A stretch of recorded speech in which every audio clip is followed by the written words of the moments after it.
NIMS Nizam institute of medical sciences హైదరాబాద్‌కి సంబంధించి BSc allied health సైన్సెస్‌కి ఎవరైతే ఆన్‌లైన్ లోపల అప్లికేషన్ చేసుకున్నారో, వాళ్ళకి సంబంధించిన సెకండ్ ఫేజ్ నోటిఫికేషన్ అయితే రిలీజ్ అయిపోయింది.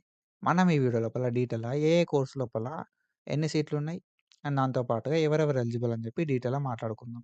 అండ్ మనకి కౌన్సెలింగ్ ఎప్పుడుంటది, అండ్ ఈ కౌన్సెలింగ్ అనేది ఎక్కడుంటదని చెప్పి డీటెయిల్‌గా అయితే మాట్లాడుకుందాం. అండ్ మనం ప్రీవియస్‌గా నిజాం ఇన్‌స్టిట్యూట్ ఆఫ్ మెడికల్ సైన్సెస్‌కి సంబంధించి చాలా వీడియోస్ అయితే చేసుకున్నాం. అండ్ ఫర్దర్ కూడా ఇట్లాంటి వీడియోస్ చేసుకుంటా ఉంటాం కాబట్టి, మీరు ఒకవేళ మన ఛానల్‌కి కొత్తగొస్తే మాత్రం డెఫినిట్‌గా సబ్స్క్రైబ్ చేసుకొని మీ ఫ్రెండ్స్ అందరికీ ఈ వీడియోని షేర్ చేయండి. So, when it comes to the notification.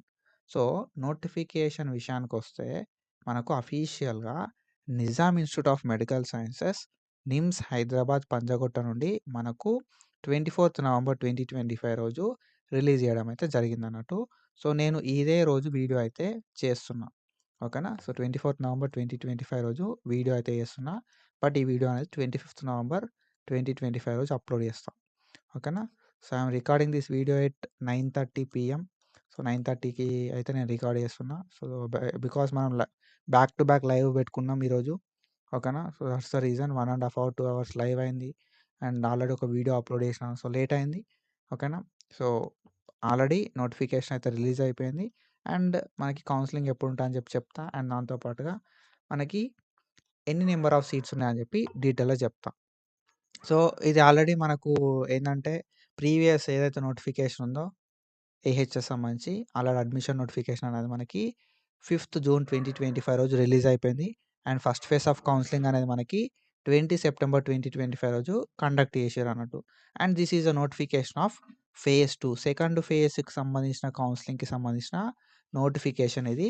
ఏవైతే బీఎస్సీ అలైడ్ హెల్త్ సైన్స్ ఉన్నాయో, ఈ బీఎస్సీ అలైడ్ హెల్త్ సైన్స్‌కి సంబంధించిన వేకెన్సీ సీట్స్‌ని ఈ కౌన్సెలింగ్ త్రూ ఫిల్ చేయడం అయితే జరుగుతన్నట్టు. So, the most important doubt for everyone, ఎవరు ఎలిజిబుల్ మరే? నేను ప్రీవియస్‌గా అప్లికేషన్ పెట్టుకోలేదు. నేను అప్లికేషన్ పెట్టుకోవచ్చా అనే ఒక డౌట్ అయితే ఉంటదన్నట్టు. ఓకేనా. సో, ఎవరు ఎలిజిబులు, అండ్ నేను ప్రీవియస్ అప్లికేషన్ పెట్టుకోలేదు. ఇప్పుడు అప్లికేషన్ పెట్టుకోవచ్చా అని చెప్పి ఒక డౌట్ అయితే ఉంటదన్నట్టు.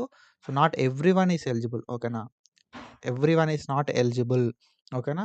సో, ఎవరెవరు ఎలిజిబుల్ అయితారంటే ఆల్రెడీ ప్రీవియస్‌గా అప్లికేషన్ అయితే ఎవరు చేసుకుంటారో, ప్రీవియస్‌గా ఆన్‌లైన్ లోపల అప్లికేషన్ అయితే ఎవరైతే చేసుకుంటారో వాళ్ళు మాత్రమే ఎలిజిబుల్ అయితారన్నట్టు. ఓకేనా. ప్రీవియస్‌లో ప్రీవియస్‌గా మనకు ఆన్‌లైన్ అప్లికేషన్ చేసుకోవాలి. అండ్ దాంతో పాటుగా ఫైనల్ మెరిట్ లిస్ట్ లోపల వాళ్ళ పేరనేది ఉండాల్సి ఉంటదన్నట్టు. ఓకేనా. ఫైనల్ మెరిట్ లిస్ట్ లోపల మీ పేరుంటే మాత్రం you are eligible to participate in BSc allied health sciences phase 2. ఓకేనా. BSc allied health sciences phase 2 లోపల నువ్వు పార్టిసిపేట్ చేయాలి అంటే మాత్రం నువ్వు ఆల్రెడీ ఆన్‌లైన్ లోపల అప్లికేషన్ చేసుకొని ఉండాల్సి ఉంటది first thing. And second thing, నీ పేరనేది ఫైనల్ మెరిట్ లిస్ట్ లోపల ఉండాల్సి ఉంటదన్నట్టు. ఓకేనా. ఫైనల్ మెరిట్ లిస్ట్ లోపల నీ పేరుండాలే. అండ్ దాంతో పాటుగా నువ్వు ఆల్రెడీ ఆన్‌లైన్ అప్లికేషన్ చేసుకొని ఉండాల్సి ఉంటదన్నట్టు. అప్పుడు మాత్రమే నువ్వు ఈ ఫేజ్ 2కి సంబంధించిన కౌన్సెలింగ్ లోపల పార్టిసిపేట్ జేయడానికి ఛాన్స్ ఒకటుంటదన్నట్టు. ఓకేనా. సో, ఈ ఛాన్స్ లోపల ఏందంటే మనకు అంటే పర్టిక్యులర్ కోర్స్‌కి వీళ్ళే ఎలిజిబుల్ అనే ఒకటి ఉన్నదన్నట్టు మనకి. సో, కేటగిరీ వైస్ డివైడ్ చేసిర్రు. అది మీకు ఒక క్లారిటీ ఇస్తా. ఓకేనా. ఇక్కడ మనం చూసుకుంటే మనకి ఏ ఏ కోర్సులల్ల మనకి ఇక్కడ సీరియల్ నంబర్ ఇచ్చిర్రు, కేటగిరీ ఇచ్చిర్రు, నంబర్ ఆఫ్ వేకెన్సీ సీట్స్ ఇచ్చిర్రు, కోర్స్ పేరేంది అని చెప్పి కోర్స్ నేమ్ కూడా ఇచ్చేయడం అయితే జరిగిందన్నట్టు. ఓకేనా. ఏ కోర్స్ లోపల ఎన్ని నంబర్ ఆఫ్ వేకేట్ సీట్స్ ఉన్నాయి, ఏ కేటగిరీకి ఉన్నాయి అని చెప్పి ఇవ్వడం అయితే జరిగిందన్నట్టు. ఓకేనా. ఏ కోర్స్ లోపల ఎన్ని నంబర్ ఆఫ్ వేకేట్ సీట్స్ ఉన్నాయి, అండ్ ఏ కేటగిరీ వాళ్ళకున్నాయని చెప్పి డీటెయిల్‌గా మనకి ఇక్కడ ఇవ్వడం అయితే జరిగింది. ఓకేనా. సో, మనకి కౌన్సెలింగ్ అనేది ఎప్పుడు కండక్ట్ చేస్తున్నారంటే 2 డిసెంబర్ 2025 రోజు ఈ కౌన్సెలింగ్ అయితే మనకు కండక్ట్ చేయడం జరుగుతుంది. 2 డిసెంబర్ 2025 10 ఏఎంకి మనకు ఈ కౌన్సెలింగ్ అయితే షెడ్యూల్ చేయడం అయితే జరిగింది. కండక్ట్ చేయడం అయితే జరిగింది. అలైడ్ హెల్త్ సైన్స్‌కి సంబంధించిన వేకెన్సీ సీట్స్ కోసం. ఓకేనా. ట్యూస్‌డే రోజు ఈ కౌన్సెలింగ్ అయితే మనకు కండక్ట్ చేయడం అయితే జరుగుతుందన్నట్టు. Nizam institute of medical sciences, NIMS Hyderabad లోపల. ఓకేనా. ఇది offline counselling. We have to must attend offline only. ఆఫ్‌లైన్‌లోనే మనం కౌన్సెలింగ్‌కి అటెండ్ కావాలే. మనకి అనస్థీషియా లోపల చూసుకుంటే అనస్థీషియా లోపల 2 వేకెన్సీస్ ఉన్నాయి మనకి. ఓకేనా. అనస్థీషియా లోపల 2 వేకెన్సీస్ ఉన్నాయి. ఎస్సీ లోపల కేటగిరీ 2 అండ్ బీసీఏ లోపల ఒక వేకెన్సీ ఉంది. ఎస్సీ లోపల కేటగిరీ 2లో ఒక వేకెన్సీ ఉంది. అండ్ బీసీఏ లోపల ఒక వేకెన్సీ అయితే ఉందన్నట్టు బీఎస్సీ అనస్థీషియా లోపల. And when it comes to cardiac and cardiovascular technology. Cardiovascular technology లోపల ఒక వేకెన్సీ ఉంది ఓసీ వాళ్ళకి. సో, ఇక్కడ మనకు ఓసీ అంటే ఏందంటే, సో, ఇది ఓపెన్ కాంపిటీషన్ కింద అన్నట్టు. ఓకేనా. ఓపెన్ కేటగిరీ అంటాం. ఓపెన్ కాంపిటీషన్ అంటాం. సో, ఇందులో అందరూ ఎలిజిబులే అన్నట్టు. ఓకేనా. So, BSc cardiac and cardiovascular technology లోపల మనకి ఒక వేకెన్సీ అయితే ఉండడం అయితే జరిగిందన్నట్టు. ఓసీ లోపల ఎవ్రీవన్ ఈస్ ఎలిజిబుల్. ఓకేనా. And then neuro technology. ఓకేనా. న్యూరో సైన్స్ అంటాం, న్యూరో అంటాం. ఈ 2 ఒకటే. ఎస్టీ లోపల మనకి ఒకటుందన్నట్టు. ఒక వేకెన్సీ ఉంది. అది కూడా షెడ్యూల్డ్ ట్రైబ్ వాళ్ళకి ఉండడం అయితే జరిగిందన్నట్టు. ఓకేనా. దెన్ దాని తర్వాత రేడియాలజీ అండ్ ఇమేజింగ్ లోపల 2 వేకెన్సీస్ ఉన్నాయి. బీసీడీలో ఒక వేకెన్సీ ఉంది. బీసీఏలో ఒక వేకెన్సీ ఉంది. ఓకేనా. రేడియాలజీ అండ్ ఇమేజింగ్ టెక్నాలజీ లోపల 2 వేకెన్సీస్ ఉన్నాయి. అవి కూడా బీసీడీ కేటగిరీలో ఒకటి, బీసీఏ కేటగిరీలో ఒకటి. అండ్ దెన్ దాని తర్వాత పర్ఫ్యూజన్ లోపల ఎస్సీ సబ్ కేటగిరీ ఏదైనా సరే, ఎస్సీ లోపల కేటగిరీ 1 కావచ్చు, ఎస్సీ లోపల కేటగిరీ 2 కావచ్చు. ఓకేనా. ఎస్సీ లోపల కేటగిరీ 3 కావచ్చు. ఎవరైనా కూడా ఎలిజిబులే అన్నట్టు. ఓకేనా. బీఎస్సీ పర్ఫ్యూజన్ టెక్నాలజీ లోపల ఎస్సీ కేటగిరీ వాళ్ళు, అంటే షెడ్యూల్డ్ క్యాస్ట్ వాళ్ళు ఎవ్రీవన్ ఇస్ ఎలిజిబుల్. ఒక వేకెన్సీ అయితే ఉందన్నట్టు. అండ్ దెన్ మనకి ఎక్కువ వేకెన్సీస్ ఉన్న కోర్స్ ఏమన్నా ఉందంటే అది డయాలిసిస్. ఎక్కువ నంబర్ ఆఫ్ వేకెన్సీస్ ఉన్న కోర్స్ ఏమన్నా ఉందంటే అది డయాలిసిస్ మాత్రమే. మనకిక్కడ చూసుకుంటే ఇన్ని నంబర్ ఆఫ్ వేకెన్సీస్ ఉన్నాయి. ఓసీ లోపల 2 వేకెన్సీస్ ఉన్నాయి. ఓకేనా. Open everyone is eligible for this OC. Open category అంటాం. Everyone is eligible. 2 ఉన్నాయి. ఎస్సీ 2 లోపల 2 ఉన్నాయి. ఓకేనా. ఎస్సీ 2 లోపల 2 ఉన్నాయి. ఎస్సీ 3 లోపల ఒకటుంది. ఓకేనా. ఎస్సీ 3 లోపల ఒకటుంది. ఎస్టీ లోపల 2 వేకెన్సీస్ ఉన్నాయి. అండ్ బీసీఏ లోపల ఒకటి, బీసీబీలో ఒకటి, బీసీబీ లోపల ఒకటి, అండ్ బీసీడీ లోపల ఒకటి, బీసీఏ ఆర్ డి లోపల ఒకటైతే ఉంది.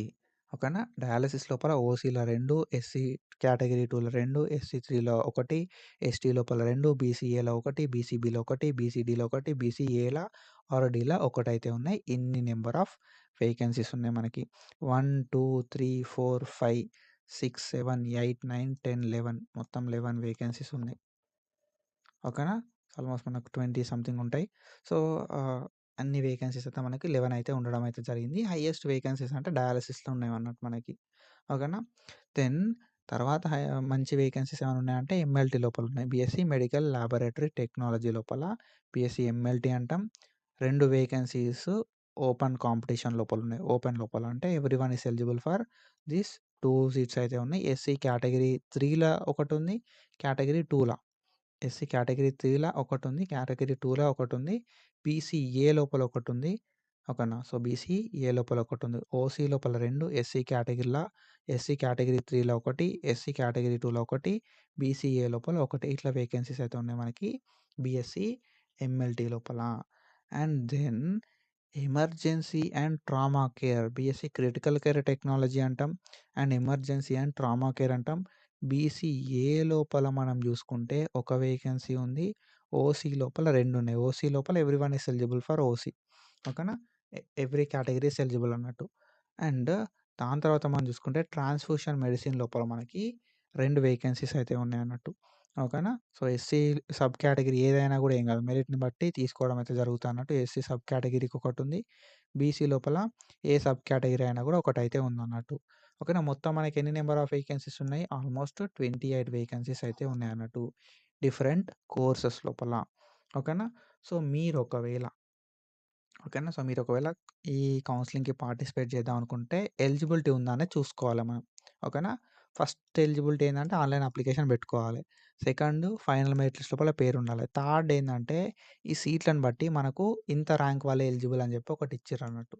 సో, ఇక్కడ మనం చూసుకుంటే ఎవరెవరు ఎలిజిబుల్ మరే అనంటే మనకు ఫైనల్ మెరిట్ లిస్ట్ ఉందిగా, ఇది ఫైనల్ మెరిట్ లిస్ట్. ఓకేనా. ఈ ఫైనల్ మెరిట్ లిస్ట్ లోపల ఎవరి పేర్లయితే ఉన్నాయో, సో, వీళ్ళు చెప్పిన ర్యాంక్ వరకే ఎవరి పేర్లయితే ఉన్నాయో వాళ్ళందరూ కూడా సెకండ్ ఫేజ్ ఆఫ్ కౌన్సెలింగ్‌కి ఎలిజిబుల్ అటెండ్ కావచ్చు. అప్లికేషన్ మ్యాండేటరీయే. ఫైనల్ మెరిట్ లిస్ట్ లోపల పేరుండడం మ్యాండేటరీయే. వాళ్ళ ర్యాంక్ ఇంతకన్నా తక్కువ ఉండడం కూడా మ్యాండేటరీయే. ఏ ర్యాంక్ మరి ఇదంటే మెరిట్ ఆర్ ర్యాంక్ అనేది ఉంది చూసిర్రా? ఇక్కడ మనకు మెరిట్ ఆర్ ర్యాంక్ అనేది నిమ్సోళ్ళు ఇచ్చారన్నట్టు ఇది. ఓకేనా? Application number, name of the candidate, social status ఇవన్నీ కాకుండా మనకు మెరిట్ ఆర్ ర్యాంక్ పొజిషన్ ఏదైతే ఉందో, సో ఇందులోపల మనం చూసుకొని మనమైతే ఎళ్ళాల్సి ఉంటదన్నట్టు. కేటగిరీ వైస్ చెక్ చేసుకోవాలి. ఇప్పుడు ఒకవేళ సపోజ్ మీ కేటగిరీ అనేది ఆహ్, మీరు ఒకవేళ ఓపెన్‌లో ట్రై చేద్దాం అనుకున్నారనుకో. సపోజ్ మీరు ఓపెన్‌లో ట్రై చేద్దాం అనుకున్నారు. ఓపెన్‌లో ట్రై చేద్దాం అనుకున్న సిట్యుయేషన్ లోపల 300 ర్యాంక్ ఉందనుకో నీకు. 300 ఆర్ లెస్ థాన్ 300 ర్యాంక్ ఉంటే నువ్వు ఓపెన్ కేటగిరీ లోపల సీట్లకు ట్రై చేయొచ్చు. ఓకేనా? దెన్ బీసీఏ వోళ్ళు 911 ర్యాంక్ ఆర్ అంతకన్నా తక్కువున్నోళ్ళందరూ గూడా బీసీఏ వాళ్ళు కౌన్సెలింగ్‌కి అటెండ్ కావచ్చన్నట్టు. ఓకేనా? సో, బీసీబీ వాళ్ళు 392 ఓకేనా? 392 ర్యాంక్ ఆర్ అంతకన్నా తక్కువున్నోళ్ళందరూ గూడా ఎలిజిబుల్. బీసీడీ వాళ్ళు 450 ర్యాంక్ ఆర్ అంతకన్నా తక్కువున్న వాళ్ళు ఎలిజిబుల్. ఓకేనా? సో, ఎస్సీ లోపల ఓకేనా? బీసీసీ అవి లేవు. ఎందుకంటే సీట్లు లేవన్నట్టు. ఓకేనా? ఏ కేటగిరీలో సీట్లున్నాయో ఆ కేటగిరీలో మాత్రం మెన్షన్ చేయడం అయితే జరిగిందన్నట్టు. ఎస్సీ లోపల 548 548 ర్యాంక్ ఉన్నోళ్ళు ఆర్ అంతకన్నా తక్కువున్నోళ్ళు ఎలిజిబుల్ ఎస్సీ లోపల. 587 ర్యాంక్ ఆర్ అంతకన్నా తక్కువున్నోళ్ళు ఎస్సీ కేటగిరీ 3లో ఎలిజిబుల్. అండ్ ఎస్టీ లోపల 910 ఆర్ అంతకన్నా తక్కువున్నోళ్ళు ఎస్టీ లోపల ఎలిజిబుల్ అన్నట్టు. ఓకేనా? సో, మీరు ఫస్ట్ ఇది చూసుకోరి. మీకు ఎలిజిబిలిటీ ఉందా అని చెప్పి. ఒకటి. ఓకేనా? ఒకటేంది కదా అంటే నువ్వు ఓపెన్‌ల ఎలిజిబుల్ కావాలి అని అంటే మాత్రం ఓపెన్‌లో నీకు ఇంత ర్యాంక్ ఉండాలి. 300 కన్నా తక్కువ ఉండాలి. ఓకేనా? నువ్వు ఏ కేటగిరీ అయినా గా. ఓకేనా? నువ్వు ఏ కేటగిరీ అయినా నువ్వు ఓపెన్‌లో ట్రై చేద్దాం అనుకున్నావు అనుకో. నీ మెరిట్ పొజిషన్ అనేది 300 ఆర్ అంతకన్నా తక్కువ ఉండాలి. మరి ఓపెన్‌లో ఎన్ని సీట్లు ఉన్నాయి అనంటే మనం ఇక్కడ చూసుకోవచ్చు. ఓపెన్‌లో ఎన్ని సీట్లు ఉన్నాయి? ఒక్క సీటు. ఓకేనా? 3 సీట్లు ఓపెన్‌ల. అండ్ దెన్ 4 సీట్లు, 5 సీట్లు, 6 సీట్లు, 7 సీట్లు. ఓకేనా? 7 సీట్లున్నాయి. మొత్తం ఓపెన్‌లో ఎన్ని సీట్లున్నాయి? 7 సీట్లున్నాయి. సో, ఒకవేళ నీ ర్యాంక్ అనేది నువ్వు ఓపెన్ లోపల పార్టిసిపేట్ చేద్దాం అనుకుంటే నీ ర్యాంక్ అనేది 300 ఆర్ అంతకన్నా తక్కువ ఉండాలి వన్ థింగ్. అండ్ దెన్ అక్కడ 7 సీట్లు మాత్రమే ఉన్నాయి. ఈ 7 సీట్లకు మాత్రం నువ్వు ఎలిజిబుల్ అయితావు అన్నట్టు. ఓపెన్‌లో ఏ కేటగిరీ అయినా కూడా నువ్వు పార్టిసిపేట్ చేయొచ్చు 7 సీట్లకి. అండ్ ఆ 7 సీట్లు ఏ కోర్స్‌లలో ఉన్నాయనేది కూడా నువ్వు చూసుకోవాలి. ఎక్కడ డయాలసిస్‌లు ఉన్నాయి 2 సీట్లు, ఎంఎల్టీలు ఉన్నాయి 2 సీట్లు. అండ్ దాని తర్వాత మనకి ఎమర్జెన్సీలో 2 సీట్లు ఉన్నాయి. ఓకేనా? సో, మనకి ఇంకోటేందంటే కార్డియాక్ కేర్‌ల 2 సీట్లు ఒక సీట్ అయితే ఉందన్నట్టు. సో, ఇప్పుడు ఇవేంది అంటే ఈ కోర్సెస్ ఉన్నాయి. నువ్వు ఓపెన్‌లో ట్రై చేద్దాం అనుకుంటే ఈ కోర్సెసే. కాబట్టి ఈ కోర్సెస్‌లో నీకు సీట్ వచ్చే ఛాన్స్ ఉందో చూసుకొని ఎళ్ళు. ఓకేనా? సో, వెళ్తే బెస్ట్ ఉంటది. అండ్ దెన్ దాని తర్వాత మనం చూసుకుంటే మనం ఇక్కడ చూసుకోవచ్చు. ఓకేనా? సో, దెన్ ఇక్కడ మనకి బీసీఏ ఉంది. బీసీఏ లోపల 911 ఆర్ అంతకన్నా తక్కువ ర్యాంక్ వచ్చినోళ్ళు ఎళ్ళొచ్చు. ఓకేనా? కౌన్సెలింగ్‌లో పార్టిసిపేట్ చేయొచ్చు. సో, బీసీఏలా 911 ఆర్ అంతకన్నా తక్కువ ర్యాంక్ వచ్చినోళ్ళు పోవాలి. సో, నువ్వేం చేస్తావు కదా అంటే బీసీఏలో ఎన్ని సీట్లున్నాయో చూసుకో. ఓకేనా? సో, మీరు బీసీఏలో ఎన్ని సీట్లున్నాయని చెప్పి చెక్ చేసుకోవాల్సి ఉంటదన్నట్టు. ఇక్కడ మనం చూసుకుంటే బీసీఏలో అనస్థీషియాలో ఒక్క సీటుంది. ఓకేనా? తర్వాత రేడియాలజీలో ఒక సీటు, 2 సీట్లు. అండ్ ఇక్కడ 3 సీట్లు. అండ్ దెన్ మనం ఇక్కడ చూసుకుంటే 4 సీట్లు, 5 సీట్లు. ఓకేనా? సో, 6 సీట్లు. అండ్ దెన్ మనకి ఇక్కడ ఒక సీట్ అనుకున్నా కూడా 7 సీట్లు అనుకో. సపోజ్ 7 సీట్లున్నాయి ఇక్కడ కూడా. సో, ఇక్కడ ఎంతమందిని 911 ర్యాంక్ అంటే ఆల్మోస్ట్ 900 మంది దాకా పిలవడం అయితే జరిగిందన్నట్టు. ఓకేనా? సో, 900 పీపుల్ దాకా పిలవడం అయితే జరిగింది. సో, నేనేం చెప్తా అంటే మనం ఎళ్ళే ముందు you should have a clarity. ఓకేనా? సో, మీకో క్లారిటీ అనేది ఉండాలి. మీకు సీట్ వస్తదా? రాదా? అని చెప్పి. సో, అది తెలుసుకొని మీరైతే ఎళ్ళండి. ఒక క్లారిటీతోటి ఎళ్ళండి. మీకు ఎన్ని సీట్లున్నాయి? మీరు ఎలిజిబులా? కాదా? అని చెప్పి ఇంత ర్యాంక్ మీకుందా? లేదా? అని చెప్పి మెరిట్ లిస్ట్ లోపల చూసుకొని వెళ్తే బెస్ట్. ఎక్కడికెళ్ళాలి మరి అనంటే మనకు అడ్రస్ అయితే ఇవ్వడం అయితే జరిగిందన్నట్టు. సో, ఇదేందంటే మనకు నిమ్స్ లోపలనే ఉంటది. ఓకేనా? నిమ్స్ లోపల లెర్నింగ్ సెంటర్‌కి పోవాలి. Learning centre first floor old OPD block NIMS. ఓకేనా? Learning centre first floor old OPD block నిమ్స్‌కి కౌన్సెలింగ్ లెటర్ తోటి గానీ, అప్లికేషన్ ఫార్మ్ తోటి గానీ మనమైతే ఎళ్ళొచ్చన్నట్టు. ఓకేనా? సో, ఏవైతే డాక్యుమెంట్స్ ఉన్నాయో ఆ డాక్యుమెంట్స్ అన్నీ గూడా మీరు పట్టుకొనెళ్ళాల్సుంటది. అండ్ రూ. 25,000 అయితే మీకు సీటొస్తే కట్టాలి మనం అక్కడ. కాబట్టి మీరు కౌన్సెలింగ్‌కి అటెండ్ అయితున్నారు అనంటే రూ. 25,000 అనేది క్యారీ చేస్తే బెస్ట్. సీట్ రావడంతోటే మనం కట్టాల్సుంటదన్నట్టు. కట్టకపోతే క్యాన్సెల్ అయిపోతది. ఓకేనా? సో, అది కాబట్టి దాన్ని మీరు దృష్టిలో పెట్టుకొని పోవాలి. మనకి మరి కౌన్సెలింగ్ ఎప్పుడుంటదంటే 2 డిసెంబర్. 2 డిసెంబర్ 2025కి మనకి కౌన్సెలింగ్ అయితే ఉండడం అయితే జరుగుతదన్నట్టు. 10కి కౌన్సెలింగ్ స్టార్ట్ అయితది కానీ, మనం 9:30కి కౌన్సెలింగ్‌కి ఎళ్ళేలాగా పోవాల్సుంటదన్నట్టు. ఓకేనా? సో, మీరు ఏ టైంకెళ్తున్నారు అనేది వాళ్ళక్కడ సైన్ అనేది తీసుకుంటారన్నట్టు. ఎందుకంటే మీరు లేట్ ఎళ్తే సీట్స్ అనేవి ఫిల్ అయిపోతాయి. జస్ట్ 28 సీట్స్ మాత్రమే ఉన్నాయన్నట్టు. ఓకేనా? సో, దీన్ని మీరు మీ కేటగిరీలో ఉన్నాయా లేదా? మీకు మెరిట్ పొజిషన్ లోపల ఉన్నాయా లేదా? అనేది చూసుకొని పోర్రి. It's a better thing. And I hope మీ అందరికి క్లారిటీ వచ్చిందనుకుంటున్నా. So, that's it for today guys. ఒకవేళ మీకేమైనా ఇంట్రెస్ట్ ఉంటే మన ఛానెల్‌ని సబ్స్క్రైబ్ చేసుకొని మీ ఫ్రెండ్స్‌కి కూడా షేర్ చేయండి. And do follow us for more content. Thank you so much. Signing of.